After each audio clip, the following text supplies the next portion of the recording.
welcome to our last grand review session here. We're going to be going over the Unit 5 packet on agriculture.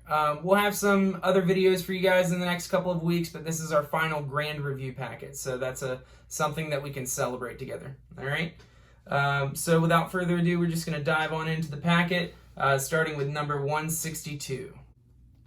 All right, so number 162 through 168 is asking you to match the types of agriculture that are practiced with a specific country where that is common. So number 162 says terracing, Mediterranean agriculture, and pastoralism. That fits best with B, Greece. Number 163 is terracing and shifting agriculture. That fits best with D, Peru. Number 164, arid climate, irrigation, little pork production, and pastoralism. That fits best with A. Number 165 says wheat, little pork production, and pastoralism, and that would fit best with F, Turkey. So both 164 and 165 had little pork production as one of their characteristics. Remember that that's going to be very typical in countries that practice Islam. So we'll see that with Turkey and with Egypt. Number 166, factory farms and large pork production. That would be G, the United States of America. Number 167, wheat and Mediterranean agriculture. That would be C, Italy. And then number 168, maize and irrigation. That would be E, Mexico. All right, the next section asks you to choose the one that does not belong. So it's giving you groups of like 3 or 4 things, and you're trying to figure out which one doesn't fit. So for 169, you have A, plantation farming, B, hunting and gathering, and C, subsistence agriculture. The one that doesn't fit would be A, plantation farming, because that is commercial. For 170, you have A, agribusiness, B, energy and technology, and C, subsistence farming. The one that doesn't fit would be C, subsistence farming, because agribusiness and energy and technology, those are typical of like commercial agriculture. 171, you have A, efficient transportation, B, regionalized cuisine, and C, corporately controlled farms.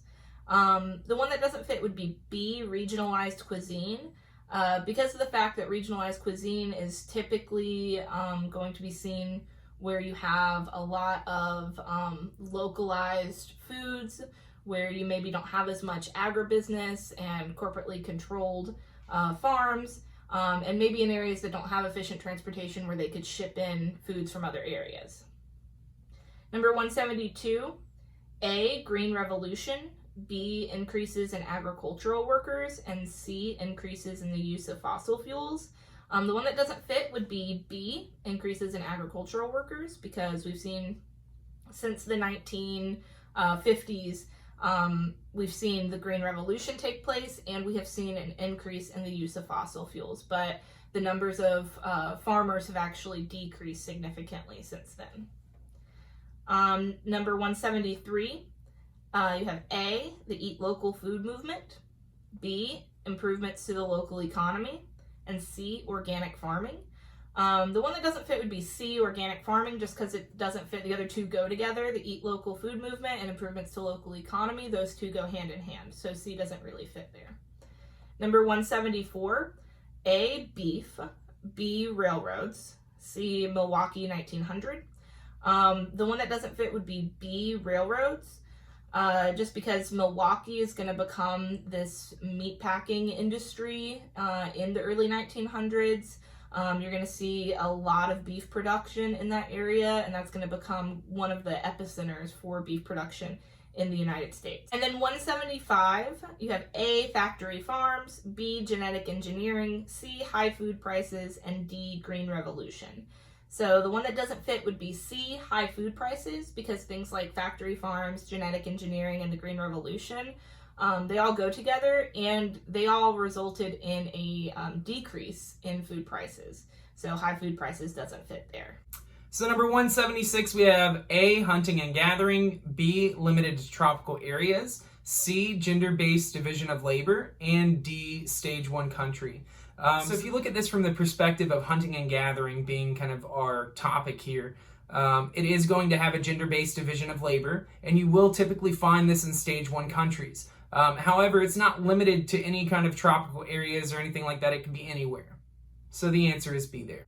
Number 177, we have A, drought-resistant seeds, B, GMOs, C, high food prices, and D, increased yields. So if we're looking at this from this perspective of like the Green Revolution, it kind of makes sense. When you look at like GMOs, they go with this aspect of like increased yields. And after the Green Revolution, you're going to have drought-resistant seeds be pretty commonplace. They're going to have genetically modified seeds. And so the only one then that doesn't fit would be C, high food prices, because it's actually going to make food cheaper and more abundant. Number 178, we have A, desertification, B, overgrazing, C, overuse of water, and D, sustainable agriculture. If you look at this from the perspective of, kind of effects that can happen through unsustainable agriculture, then this kind of makes sense. So desertification, overgrazing, and overuse of water are all connected through unsustainable practices in agriculture.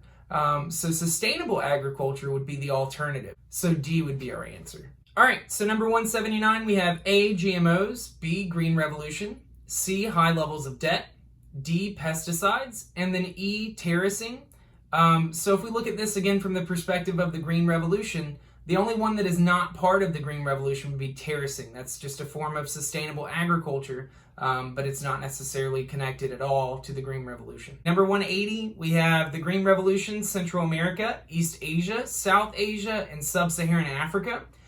So again, from the perspective of the Green Revolution, the only one that doesn't fit here is going to be Sub-Saharan Africa, and that is E. So the reason here is that they haven't really felt the full effect of the Green Revolution yet. They're, if you look at them in comparison to some of the other regions, they're not going to have the same level of access to capital and industrialization that's required to have a widespread impact. Number 181, we have A, California, B, Mediterranean agriculture, C, happy cows, D, sharecropping, and then E is wheat. All right, so the one that does not fit here is D, and that's sharecropping, because that's going to take place along the southeastern United States. And all of the rest of our options here are going to be found primarily in the western United States or in the Midwest. Okay, so number 182, we have A, soybeans, B, coffee, C, wheat, D, corn, and E, rice. So our answer here is B, coffee, because they're not commonly genetically modified. You'll see with soybeans, wheat, corn, and rice, those are all some of the most commonly associated with genetic modification. Number 183, we have A, the Great Plains, and then we have buffalo. B, we have Eskimos and snow. C, we have Hawaiians and wigwams. D, we have Wisconsin settlers and log cabins. And E, we have Great Plains and sod and thatch. Okay, so the answer that does not fit here is going to be describing the houses built by natives in each of these different regions. So Hawaiians are not going to build wigwams. That's actually going to take place in the southwestern United States. The Eskimos would use snow, Great Plains would use buffalo skin, Wisconsin settlers did use log cabins, and the Great Plains, they would use sod and thatch. The difference there between A and E, because they're both Great Plains, A is referring to the Native Americans that lived in the Great Plains. They would use buffalo skin to create their teepees. And the letter E is referring to the Great Plains, like Western settlers, who they would use the sod and thatch to create like their sod houses. Number 185, we have A, commercial agriculture, B, Argentina, C, Brazil, D, Poland, and E, United States. So the only one that doesn't fit here is going to be Brazil, because they still practice slash and burn agriculture, which is not a commercial form of agriculture, so that would be C. Number 186, we have A, sustainable agriculture, B, limited use of chemicals, C, integration of crops and livestock, D, use of pesticide-resistant seeds, and E, organic farms. If we look at this in the mindset of sustainable agriculture, we are going to see a limited use of chemicals, the use of pesticide-resistant seed, and you would see organic farms. What you're not going to see is the integration of crops and livestock, so the answer there would be C. And then finally, number 187 on this page, we have A, nomads, B, pastoralism, C, hunting and gathering, D, subsistence agriculture, E, shifting agriculture, and F, terracing. So if we think about this in the mindset of subsistence agriculture, that's our kind of key theme here. You would see nomads, pastoralism, hunting and gathering, shifting agriculture, or shifting cultivation is going to be common. But terracing is going to be a form of sustainable agriculture.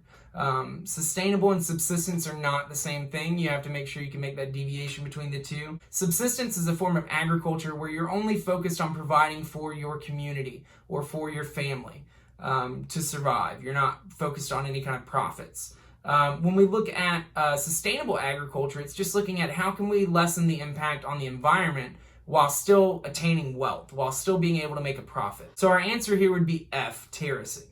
All right, our last page has some multiple choice questions for you. Number 188 asks about isolated farmsteads in the United States evolving as a result of which of the following? So it is all of the following except E, physical barriers preventing communal farm practices. That's not accurate for the United States. Number 189, grain raised in the United States is used primarily as. The answer would be C, livestock feed, because of the predominance of the mixed crop and livestock form of agriculture. Number 190, with respect to the relationship between culture, religion, and the physical environment, the best answer here would be B. Religious ideas may be responsible for some of the changes that people make in the physical environment. Number 191, a common difference between farms in an LDC like Pakistan versus farms in an MDC like the United States that grow the same crop is going to be, the answer would actually be E, which is both A and C. A is the amount of crop produced in a year, and C is the income derived from those crops. So in MDCs, you see more like agribusiness, you see more modern technology, and so because of that, they're able to take that same crop and produce a lot more of it. And whenever you're able to produce a lot more of it, you're able to make more money, obviously. So that's why A and C are both going to be the answer. And number 192, Chile's agricultural economy primarily consists of, and the answer would be C, exporting food to the United States and to other MDCs. All right, guys, so that wraps us up for Unit 5, Grand Review. Make sure that you turn that into us. Remember, you can just take a picture or type it up or send it to us any way you can think of. Starting next week, we're going to have some different reviews for you. They're called self-assessments, and those will be uploaded into Teams shortly. So we will have some more videos. We will have some more review because we want to make sure that you are all set and ready and confident on the day of your AP exam, which is only like 2 weeks away. So make sure that you're studying, make sure you're prepared, and if you ever have any questions or need any clarification, please reach out to one of us, contact us, and we'll be happy to explain anything you need explained. We love you, we miss you. See you next week. What did I say, y'all? Do you want to just move on?